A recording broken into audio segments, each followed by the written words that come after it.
Hello അസ്സാം വലൈക്കും welcome back to my YouTube channel day by day with Pathu. ആദ്യം തന്നെ എല്ലാവർക്കും ഹാപ്പി വിഷു. ഇന്ന് നമ്മൾ ചെറുതായിട്ട് വിഷു സദ്യയൊക്കെ ഒന്ന് ഉണ്ടാക്കാൻ വേണ്ടിയിട്ട് പോവുകയാണ്. അപ്പോൾ അതിന് വേണ്ടിയിട്ടുള്ള ഒരുക്കങ്ങളൊക്കെ ഒന്ന് കണ്ടു വെക്കാം. ആദ്യം തന്നെ ഞാൻ ഈ വെജിറ്റബിൾസൊക്കെ ഒന്ന് കട്ട് ചെയ്തെടുത്തിട്ടുണ്ട്. ഓരോന്നിനും ഓരോ മോഡലിലാണല്ലോ. അവിയലിന് ഒരു മോഡലിൽ, സാമ്പാറിന് വേറൊരു മോഡലിന്, പച്ചടിക്ക് വേറൊരു മോഡലിൽ. സദ്യ ഉണ്ടാക്കുമ്പം ഈ ഒരു കട്ട് ചെയ്യുന്ന പരിപാടിയാണ് കേട്ടോ ഏറ്റവും വലിയ ടാസ്ക് ആയിട്ടുള്ളത്. കട്ട് ചെയ്ത് കഴിഞ്ഞാൽ പിന്നെ നമ്മൾ തേങ്ങ ഒക്കെ റെഡിയാക്കി വെച്ചാൽ എളുപ്പത്തിൽ ഓരോന്ന് കുക്ക് ചെയ്തെടുക്കാൻ വേണ്ടി പറ്റും, പെട്ടെന്ന് റെഡിയായി കിട്ടും.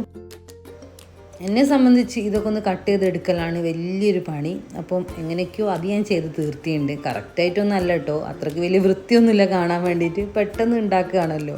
ഞാൻ ബ്രേക്ക്ഫാസ്റ്റൊക്കെ കഴിച്ചൊരു 10 മണിയൊക്കെ ആയപ്പോഴാണ് ഉണ്ടാക്കാൻ വേണ്ടി ഒരുങ്ങിയത്. ഇത് ഉണ്ടാക്കിക്കൊണ്ട് നോക്കുമ്പോൾ നാട്ടിൽ നിന്ന് എല്ലാവരും സദ്യ കഴിച്ച ഫോട്ടോസും വീഡിയോസൊക്കെ ഇട്ട് നമ്മളെ കൊതിപ്പിക്കുന്നുണ്ടായിരുന്നു.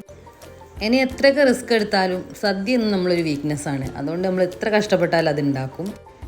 പിന്നെ ഇതാ ചേന കട്ട് ചെയ്യാൻ വേണ്ടി ഞാൻ ലാസ്റ്റിലേക്ക് മാറ്റി വെച്ചാണ് കേട്ടോ. കാരണം ചേന തൊട്ടിട്ടുണ്ടെങ്കിൽ എനിക്ക് കൈ ചൊറിയും. അപ്പോൾ അത് ഗ്ലൗസൊക്കെ ഇട്ടിട്ട് ലാസ്റ്റാണ് കട്ട് ചെയ്തെടുത്തത്. കൈ ചൊറിഞ്ഞിട്ട് അവിടെ ഇങ്ങനെ ഒരു കുമിള വരും. ചേന, ചെമ്മീൻ അതൊക്കെ തൊടുമ്പോൾ ആ ഒരു പ്രശ്നം ഉണ്ടാവലുണ്ട്. എന്തുകൊണ്ടാണെന്ന് അറിയില്ല. നിങ്ങൾക്ക് ആർക്കെങ്കിലും ഉണ്ടെങ്കിൽ ഒന്ന് കമൻറ്റ് ചെയ്യൂ കേട്ടോ. നാട്ടിൽ നിന്നാകുമ്പോൾ പിന്നെ അതൊക്കെ ഉമ്മയാണ് ചെയ്യുക, ചേന കട്ട് ചെയ്യലും ആക്കലൊക്കെ. ഇവിടെ വരുമ്പോൾ പിന്നെ നമുക്ക് വേറെ ഓപ്ഷൻ ഇല്ല. ഗ്ലൗസ് ഇട്ടിട്ടാണെങ്കിലും ഞാൻ തന്നെ ചെയ്യണം അത്. അങ്ങനെ വെജിറ്റബിൾസൊക്കെ കട്ട് ചെയ്യുന്ന പരിപാടിയെല്ലാം കഴിഞ്ഞ് അതൊക്കെ ഒന്ന് ഒരുക്കി വെച്ച് പിന്നെ നമ്മൾ തേങ്ങ ചിരവിയത് വാങ്ങിയോണ്ട് ആ ഒരു പണിയുമില്ല. എനിക്ക് ഏറ്റവും മടിയുള്ള കാര്യമാണ് തേങ്ങ ചിരവൽ. പിന്നെ ബാക്കിയൊക്കെ ഞാൻ എൻ്റെ പല വീഡിയോസിലും ഒക്കെ പ്രിപ്പയർ ചെയ്യുന്നതൊക്കെ ഇങ്ങനെ ഇട്ടിട്ടുണ്ട്. അതുകൊണ്ട് അതൊന്നും ഡീറ്റെയിൽ ആയിട്ട് എടുത്തില്ല. അങ്ങനെ ഫൈനലി നമ്മളെ സദ്യ ഇവിടെ റെഡി ആയിട്ട് കേട്ടോ. സദ്യയൊക്കെ റെഡിയായി വന്നപ്പോഴേക്കും നമ്മളൊക്കെ വിശന്ന് കുടൽ കരിഞ്ഞിട്ടുണ്ട് കേട്ടോ. അപ്പോൾ പെട്ടെന്ന് തന്നെ കഴിക്കുകയാണ്. അതുകൊണ്ട് ഓർഡറിലൊന്നല്ല നമ്മൾ വിളമ്പുന്നത്. എന്തൊക്കെയോ പെട്ടെന്ന് തിരക്കിട്ട് അങ്ങനെ ഇങ്ങനെയൊക്കെ ആയിപ്പോയി. ആദ്യം ചോറൊക്കെ ആയിപ്പോയി വിളമ്പിയത്. അങ്ങനെ ഇതാ നമ്മളെ സദ്യ റെഡിയായി. നമ്മളിനി കഴിക്കാൻ വേണ്ടിയിട്ട് പോവുകയാണ്. വിളമ്പലൊക്കെ കഴിഞ്ഞ് പിന്നെ നമ്മൾ സദ്യയിൽ ഇന്ന് പായസം ഉണ്ടാക്കിയില്ല കേട്ടോ. കാരണം നമ്മൾ മിനിയാന്ന് പായസം ഉണ്ടാക്കിയിട്ടുണ്ടായിരുന്നു, ചെറുപയർ പരിപ്പ്. അപ്പോൾ അത് കുടിച്ചൊരു ഹാങ് ഓവർ നമുക്ക് ഉള്ളതുകൊണ്ട് നമ്മളിന്ന് പായസം ഉണ്ടാക്കിയില്ല. എന്നാലും സദ്യ കഴിക്കുമ്പോൾ ഒരു പായസത്തിൻ്റെ പോരായ്മ ഉണ്ടായിരുന്നു. അത് കഴിച്ചുകൊണ്ട് പോകുമ്പോൾ ഞാനിങ്ങനെ പറഞ്ഞിട്ടുണ്ടായിരുന്നു നമുക്കൊരു പായസം കൂടി ഉണ്ടാക്കിയാൽ മതിയായിരുന്നു. പിന്നെ ടൈമും ഇല്ലായിരുന്നു കേട്ടോ. അതും കൂടി ഉണ്ടാക്കി കഴിയുമ്പോഴേക്കും ചിലപ്പോൾ വൈകുന്നേരം 4 മണിക്കായിരിക്കും സദ്യ കഴിക്കാം.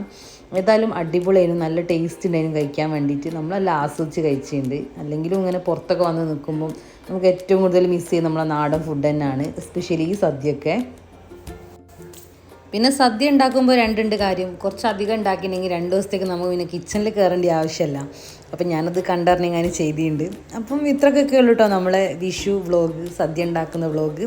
അപ്പം ഇത് നിങ്ങൾക്ക് ഇഷ്ടപ്പെട്ടിട്ടുണ്ടെങ്കിൽ നിങ്ങൾ തീർച്ചയായിട്ടും ലൈക്ക് ചെയ്യുക, ഷെയർ ചെയ്യുക, സബ്സ്ക്രൈബ് ചെയ്യുക, പിന്നെ കമൻസൊക്കെ അറിയിക്കുക കേട്ടോ. അപ്പം ഇനി അടുത്ത വീഡിയോ ആയിട്ട് വരുന്നവരെ bye bye. Thank you for watching.